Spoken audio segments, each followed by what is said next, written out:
Net বিতর্কের মাঝে UGC net বাতিল। 18 জুন হয়ে যাওয়া ইউজিসি নেট বাতিল করল শিক্ষা মন্ত্রক। এনটিএ এই পরীক্ষা নিয়েছিল, কিন্তু 19 জুন মন্ত্রকের কাছে তথ্য আসে ওএমআরশিটে করা পরীক্ষায় গরমিল হয়েছে। আর এরপরই সিবিআই এর হাতে তদন্তের ভার তুলে খারিজ করা হলো ইউজিসি নেট। আগামী দিনে পরীক্ষার সূচি ঘোষণা করা হবে বলেও জানানো হয়েছে।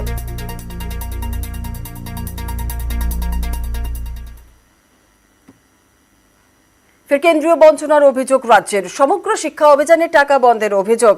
পিএমশ্রী চুক্তি না করলে টাকা নয়, জানালো কেন্দ্র। বরাদ্দ বন্ধে ফের সরব রাজ্য সরকার। অবিলম্বে বরাদ্দের টাকা চেয়ে কেন্দ্রকে চিঠি। যে প্রকল্পের জন্য যে নাম পিএমশ্রী, সেখানে 60% টাকা কেন্দ্র সরকার দিচ্ছে, 40% টাকা রাজ্য সরকার দিচ্ছে। তাহলে খুব যুক্তিসঙ্গতভাবে এটার অন্য কোনো শ্রী নাম হওয়া উচিত, বা পিএমশ্রী সিএমশ্রী নাম হওয়া উচিত। সেখানে রাজ্য সরকার সই করেনি বলে বাচ্চাদের মিড ডে মিলে পেটে লাথি মারতে চাইছে।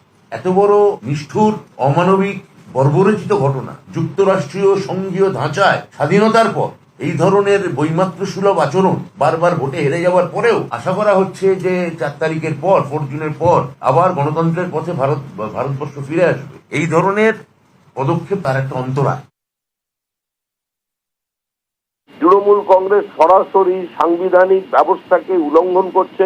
তারা ইউজিসির নির্দেশাবলী মানছে না। তৃণমূল কংগ্রেসের স্বেচ্ছাচারিতার কারণে আজকে ইউনিভার্সিটির বহু উপাচার্যকে হাইকোর্টের নির্দেশে পদত্যাগ করতে হয়েছে। সুতরাং রাজ্য যদি কেন্দ্রের সঙ্গে সহযোগিতা চায়, রাজ্য যদি নির্দিষ্ট ডিসিপ্লিনের মধ্যে থাকতে চায়, রাজ্য যদি সংঘর্ষের পরিবর্তে সমন্বয়ের রাস্তা বাঁচে, তাহলে পশ্চিমবঙ্গের ছাত্রছাত্রীরা উপকৃত হবে।